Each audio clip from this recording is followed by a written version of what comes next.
The spring training action continues on as excitement is building to the start of the regular season with the countdown to opening day inching closer and closer. With that said, we got a unique look at some of the younger prospects on this Phillies organization down there in spring training during the spring breakout game. They give a unique opportunity to take a look at Eduardo Tate, Andrew Painter, Aiden Miller, and everyone in between. I want to talk a little bit about what we saw on the field from each of these guys and some bigger picture conversations that I do think pertains to each of these guys' future. Now, with all that being said, before I dive deeper into it, do want to remind you guys, as always, to make sure you are smashing that subscribe button. And at this point in time, just 31.9% of you guys watching these videos have subscribed to us here at Phillies Digest thus far. So I want to keep those numbers growing. It is almost the regular season, which means it is almost time to hit a new gear here on Phillies Digest. Want to lock in a little bit deeper this year, have some game hang-alongs, some watch-alongs, everything in between that me and Luke Arcani are going to be brewing up. So make sure you're along for the ride, and the best way to do that is by smashing that subscribe button. Now, with that being said, before I dive deeper into the spring breakout game, we're going to take a quick break and hear a word from our sponsor and get right back to the action. We are kicking off a March Madness pool for the channel by partnering with the Hot Takes app and other Digest channels for this event. It is completely free to sign up. Just download the Hot Takes app, click the March Madness banner at the top, and under groups select the Digest Media pool. This is really exciting as there's over $25,000 in prizes to be won,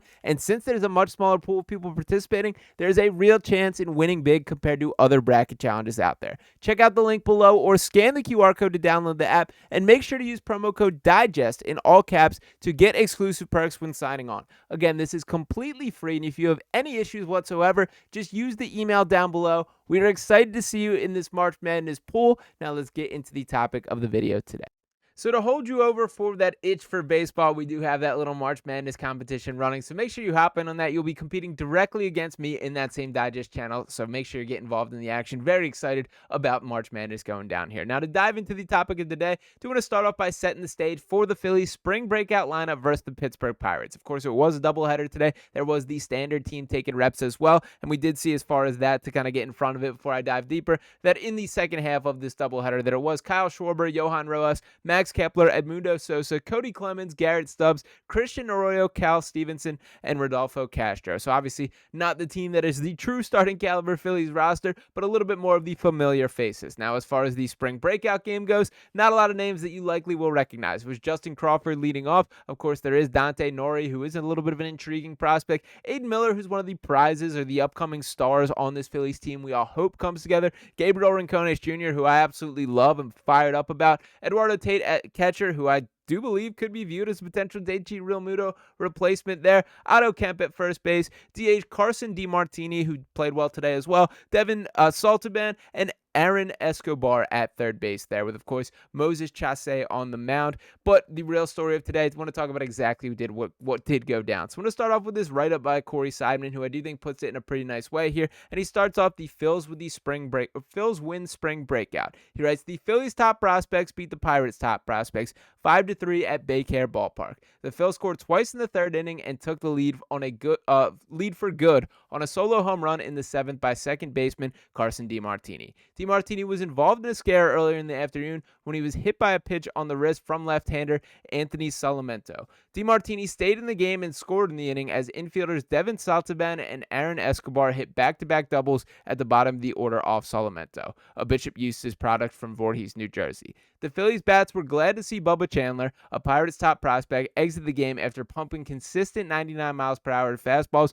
the first two innings. The Phillies director of player development, Luke Morton, was in the NBC Sports Philadelphia broadcast booth with Tom McCarthy and Cole Hamels. By the way, I do think Cole Hamels doing a nice job on the mic, so shout out to him, Phillies legend as always, and love to see him involved. And continues on to say, as the bottom of the third unfolded, and expressed how intrigued the Phillies are by Saltaban's power and the development Escobar is showing. Both are 20 years old. The top of the order includes players who have already appeared in big league spring training games for the Phillies. Justin Crawford, Aiden Miller, Gabriel Rincones Jr., Otto Kemp. Hitting second was left fielder Dante Nori, the Phillies' first-round pick last summer. Now, to dive into a little bit on this, I understand I guess to put it out here, that we're not going to have too many hard-hitting takeaways out of one spring training game for each of these guys. But it is nice to actually see them get promoted, see them have an opportunity, and really see like a name to a face. That so often I think with these prospect lists in baseball that maybe this is bad on me for not keeping up with my AA and single A baseball too regularly here. But it's nice to actually see what these guys look like when they're at the plate or when a ball is hit their way. way and things like that. So I love what the MLB is doing with the spring breakout thing.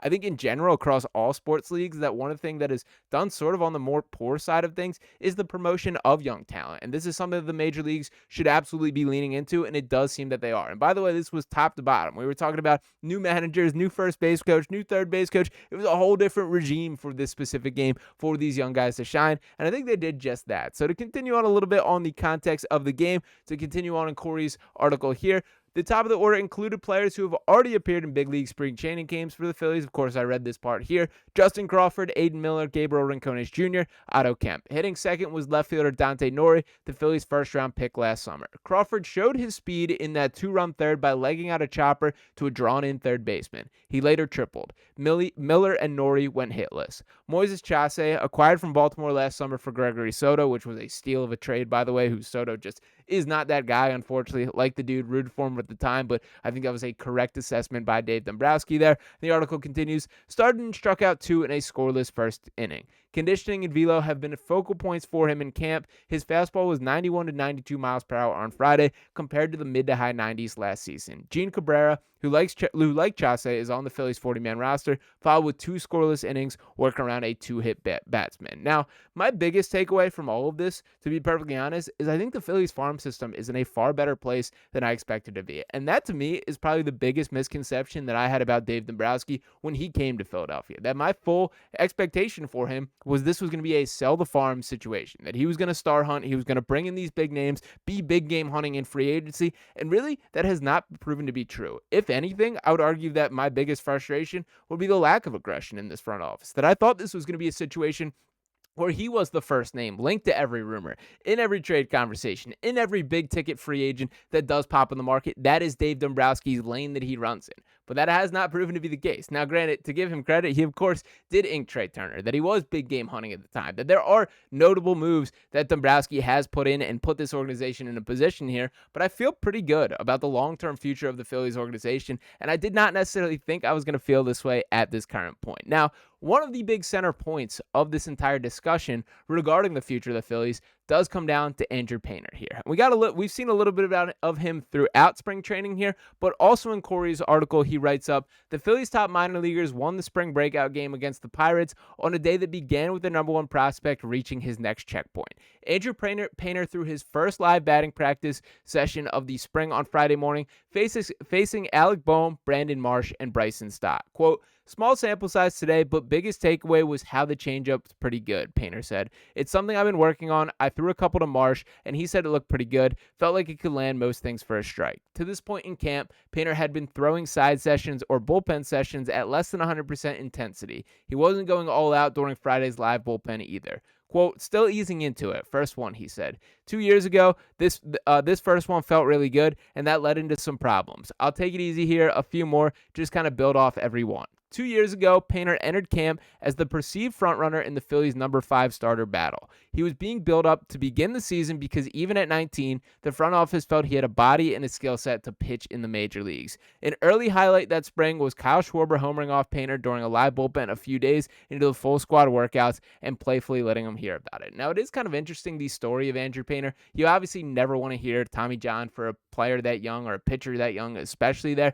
and he is battling back. I like that the Phillies are being incredibly careful and incredibly calculated on this process to bring him up to speed. That even all reports are that he's not going to start the season in the majors, that there is going to be a pretty significant workup here, and it does seem like more like mid-season that they will be pushing him up. We'll be very curious to see if that timeline shifts, and I'm sure a lot of it is dependent on how Painter looks and how his body responds. This is not one where they're doubting the talent of Painter. It is all about the physicality and the physical level that he can currently perform at. How much can that arm currently take? And obviously, with his age and with the future of the franchise in mind, that is not a guy that they want to push too quick, too soon. Now, beyond just Painter, there was a lot of positives to take away from this Phillies team.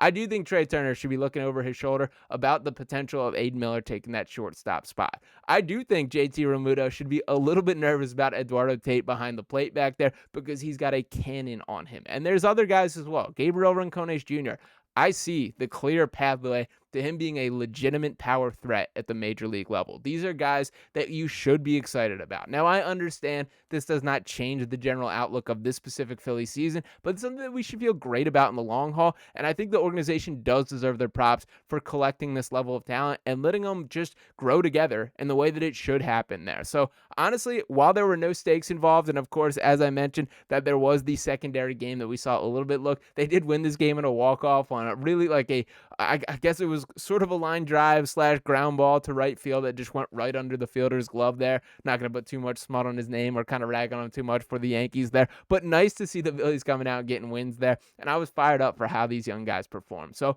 do want to hear from you guys in the comments which of those guys particularly stood out there if you did tune into this game. And if you didn't, who are the guys that you have questions about? What are the biggest X factors that you would say moving forward, whether it's positions, whether it's specific names that you have your eyes on? Do want to hear from you guys. I'm starting to become an Eduardo Tate guy. Wasn't super familiar with his game until this specific spring training. I'm very curious sort of the power balance that happens with Aiden Miller between Trey Turner at shortstop. Obviously, the Alec Boehm uncertainty of his future that we spoke about all offseason.